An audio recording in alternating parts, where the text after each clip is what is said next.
name's Samantha Johnson. I'm going to be a third-year vet student, graduating in 2019.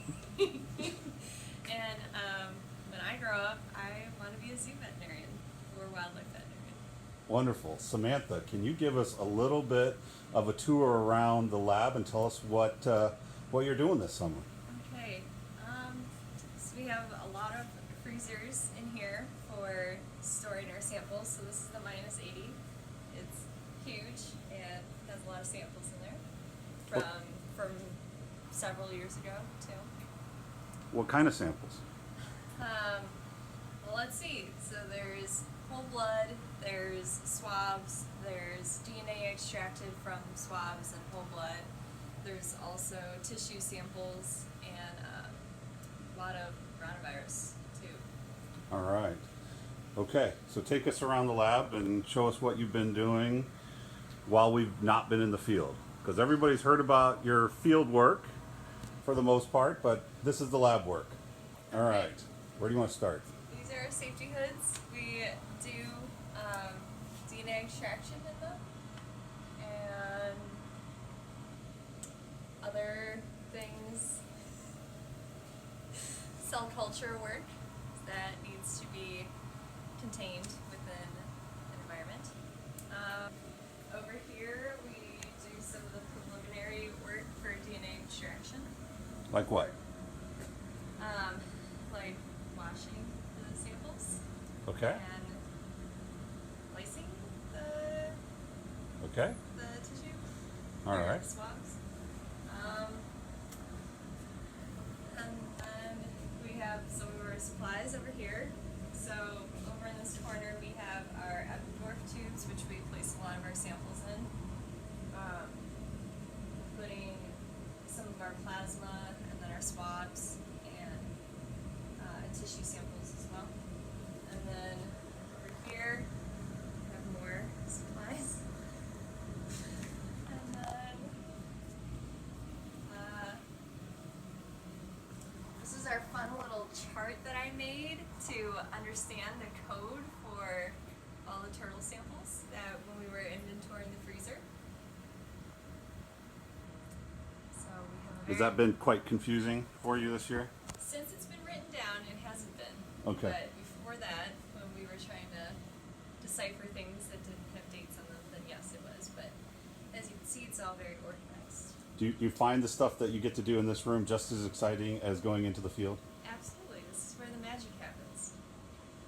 What are some of the things that before you started this summer that you've got a better appreciation for now that you've been doing this for 2 months or more? In terms of lab work or field work? Yeah, either. But I was talking about lab work, but it could be either. Okay.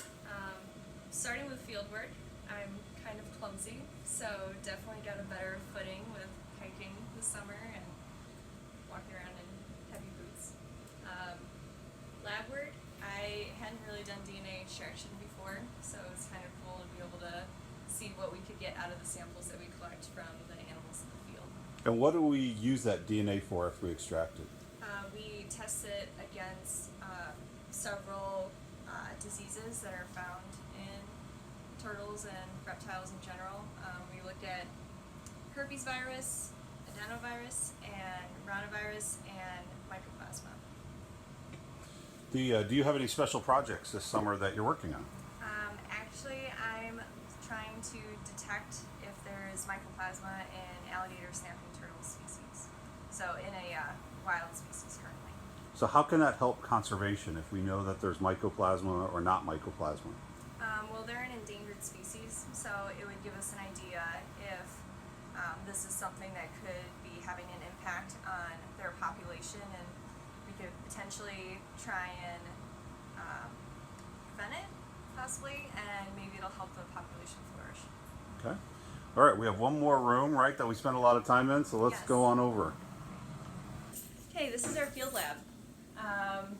This is where we do all of our blood work processing when we collect our samples in the field. So over here we have our centrifuges.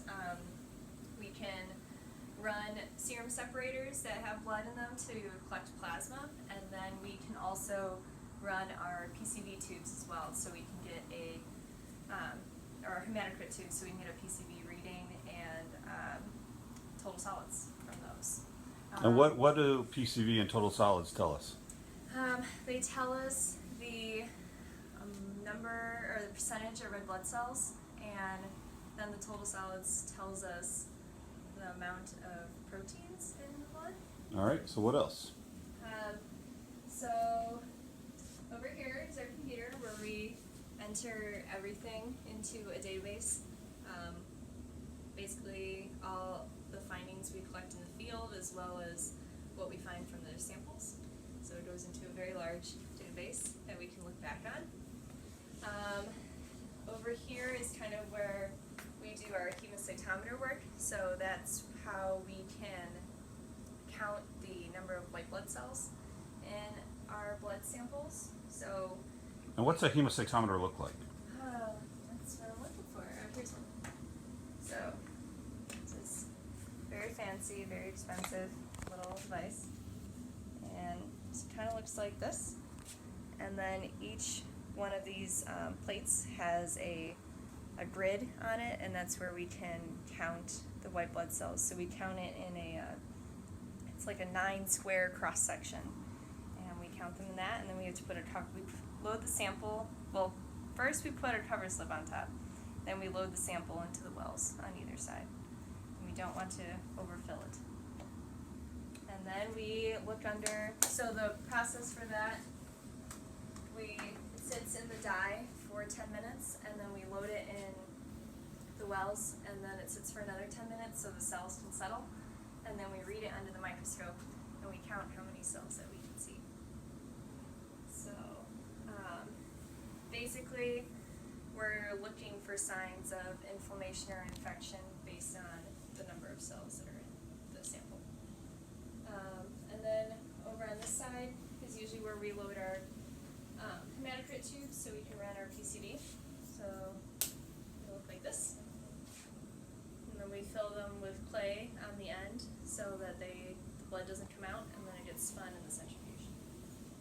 And then we have a refractometer over here.